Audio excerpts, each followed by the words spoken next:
تو اختلافات ختم کرنے کے لیبل لگائے جا رہے ہیں اور عنوانات بہت اچھے ہیں, لیکن اختلافات اس سے ختم ہونے کے بجائے ہر آدمی فنٹر بنا ہوا ہے.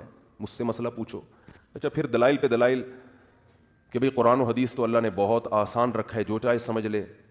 میں نے کہا یہ کون سی آیت میں آسان رکھا ہے؟ انہوں نے کہا یہ آیت ہے قرآن میں آتا ہے وَلَقَدْ يَسَّرْنَا الْقُرْآنَ لِلذِّكْرِ فَهَلْ مِن مُدَّكِرٍ, ہم نے قرآن کو نصیحت کے لیے آسان کر دیا, کوئی ہے سمجھنے والا؟ میں نے کہا یہ آیت آپ کی سمجھ میں نہیں آئی, آپ باقی آیتیں کیا سمجھاؤ گے یار؟ اس میں تو اللہ نے خود بتا دیا کہ میں نے قرآن کو نصیحت کے لیے آسان کر دیا ہے. فقہی مسائل کے لیے اللہ نے قرآن کو آسان کیا ہوتا تو مجتہدین کے اختلافات کیوں ہوتے اس میں؟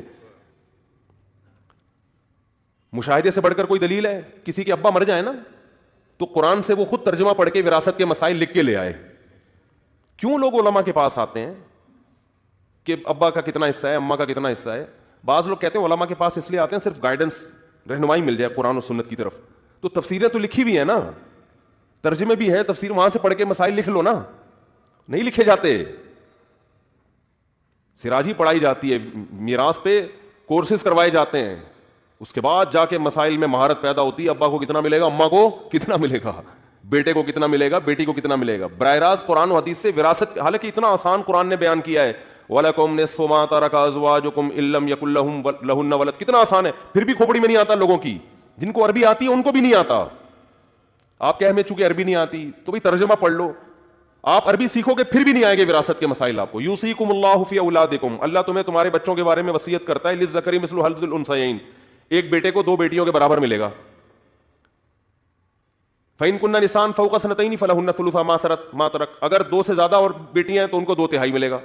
یہاں تک تو ٹھیک ہے, 2 کو کتنا ملے گا؟ ٹھیک ہے نا, 2 کا تو ذکر ہی نہیں آ رہا اس میں. اور پھر آگے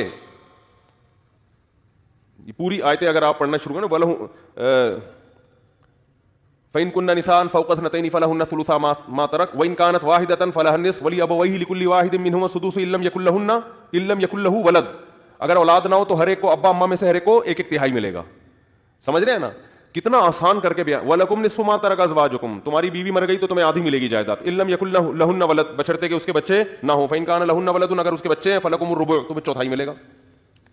یہ ابھی سمجھ میں آ رہا ہے, لیکن کوئی بندہ آ جائے نا کہ میری بیوی مر گئی کتنا ملے گا, قرآن سے دیکھ کے بتائیں, تو بسا اوقات وہ 1/4 حصہ اس کا نکل ہی نہیں رہا ہوتا, کیونکہ اتنے بچے لے رہے ہوتے ہیں, یا سدس نکل نہیں رہا ہوتا, پھر اول ہوتا ہے, پھر اس میں رد ہوتا ہے. اول اور رد کے حکام ہوتے ہیں کہ وراثت کم پڑ گئی ہے, حصے زیادہ ہیں, تو ان میں کیسے ہر ایک کے حصے میں کمی کی جائے گی. بعض دفعہ حصے کم ہے, وراثت زیادہ ہے, تو ہر ایک کا حصہ کیسے بڑھایا جائے گا, کس کا بڑھانا ہے کس کا نہیں بڑھانا.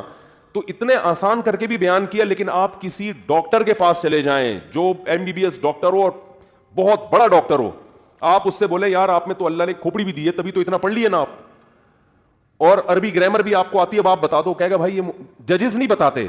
عدالت میں وراثت کے جتنے کیسز ہیں مفتیوں کے پاس آتے ہیں.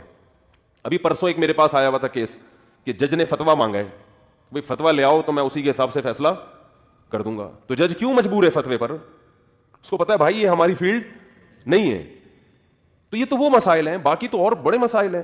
تو میں نے ان سے کہا یہ جو قرآن میں اللہ کا حکم ہے وَلَقَدْ يَسَّرْنَا الْقُرْآنَ لِلذِّكْرِ, ہم نے نصیحت کے لیے قرآن کو آسان کر دیا ہے, مسائل کے لیے نہیں ہے. مسائل کے لیے دوسری آیت ہے وَأَنزَلْنَا إِلَيْكَ الذِّكْرَ لِتُبَيِّنَ لِلنَّاسِ مَا نُزِّلَ, یہاں ذکر سے مراد قرآن ہے. اس کے کیا دلائل ہیں ایک الگ ٹاپک ہے.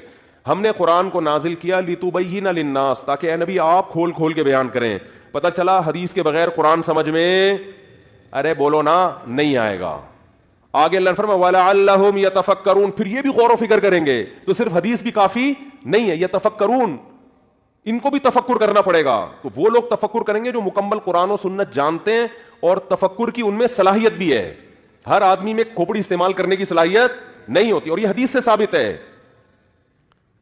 رب حامل فقہ غیر فقیہ, حدیث میں آتا بہت سے لوگ حدیث جانتے ہیں مطلب نہیں جانتے. یہ خود نبی کے الفاظ ہیں, صحیح حدیث ہے یہ. رب حامل فقہ غیر فقیہ, آپ نے فرمایا حدیث سن کے آگے پہنچا دیا کرو, اس لیے کہ بعض دفعہ جس کو پہنچاتے ہو وہ تم سے زیادہ اچھا مفہوم حدیث کا جانے گا. بہت مشکل ہے اس دور میں بات. علم نہیں ہے, معلومات ہیں. ہمارے استاذ فرمایا کرتے تھے علم الگ چیز ہے, معلومات الگ. کتابیں پڑھ کے معلومات آ جاتی ہیں. علم مدرسوں کی چٹائیوں پہ 8-8 10-10 سال اپنی دن اور رات جب آپ وہاں گزاریں گے نا, اپنی جوانی قربان کریں گے, اپنے بزرگوں کی جوتیاں سیدھی کریں گے, ماں باپ سے اور اپنے گھر والوں سے دور رہیں گے, ہاسٹل میں جا کے مدرسوں کے ماحول میں جب آپ رہیں گے, استاذوں کا احترام کریں گے کہ آپ ان سے سیکھتے ہیں. ہم نے الحمدللہ, میں کوئی بار بار کہتا ہوں بھائی میں کوئی بہت بڑا فنڈر نہیں ہوں, میں تو بہت ہی نالائق آدمی ہوں.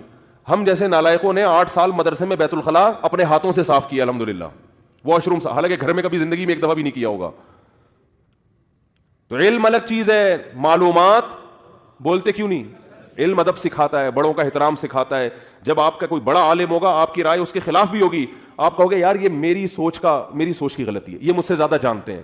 اگر معلومات ہوگی نا, علم نہیں ہوگا, آپ اپنے بڑے کو بولو گے اس کو کیا پتا, اس کو بولو نا اس کو کیا پتا, پتا تو مجھے ہے, یہ تو فارغ آدمی ہے, میں قرآن حدیث میں کسی کو نہیں مانتا, کوئی بھی آ جائے. تو وہ ہوتی بدتمیزی ہے, اس پہ لیبل کیا لگایا جا رہا ہوتا ہے, بولو. اور بزرگوں کے احترام پہ لیبل شخصیت پرستی کا لگایا جا رہا ہوتا ہے کہ یہ شخصیت پرست ہیں, اپنے بزرگوں کو مانتے ہیں. تو ہر چیز کو, حالانکہ واقعی حقیقت یہی ہے کہ اگر بزرگوں کی بات قرآن و سنت کے خلاف دلائل سے ثابت ہو جائے تو ان بزرگوں کی بات کو چھوڑنا لازم ہے, یہ ہمارا عقیدہ ہے. میرے اہل حدیث سے بات ہو رہی تھی, میں نے کہا میرا یہ عقیدہ ہے کہ اگر کسی کے سامنے 2 اور 2 4 کی طرح ثابت ہو جائے نا کہ ابو حنیفہ کا قول 100% غلط ہے اور حدیث میں جو لکھا ہے صحیح ہے, پھر بھی وہ ابو حنیفہ کی تقلید کرتا ہے, میرا فتویٰ ہے اسی وقت کافر ہو جائے گا وہ, کیونکہ وہ ابو حنیفہ کو نبی پر کیا کر رہا ہے, ترجیح. مگر میں نے کہا یہ فیصلہ کرنا کہ یہ قول ابو حنیفہ کا قرآن و سنت کے خلاف ہے, یہ آپ کی رائے اس میں نہیں چلے گی, اس میں آپ کی رائے نہیں چلے گی. آپ ایک طرف کے دلائل دیتے ہو اور اس میں عامی آدمی کی رائے بھی, اس کی رائے چلے گی جو مجتہد ہو. یہ حق امام شافعی کو ہے, ابو یوسف کو ہے, امام محمد کو, امام احمد بن حنبل کو ہے. پھر بھی میں کہتا ہوں اگر کوئی واقعی 100% دلائل سے واضح ہو جاتا ہے تو چھوڑ دے, اور چھوڑا ہے, احناف نے چھوڑا ہے بہت سے قول امام حنیفہ کے. تو ہم ایسے غلوف کے قائل نہیں ہیں کہ پتھر پہ لکیر بن جائے ان کی بات اور زمین آسمان ادھر سے ادھر ہو جائے, نہیں چھوڑنا, ایسا نہیں ہے. لیکن ایسا بھی نہیں ہے جیسا آپ کر رہے ہو, یہ تو امت کو توڑ رہے ہو آپ. لوگوں کو لگام دینی پڑتی ہے, پابند بنانا پڑتا ہے.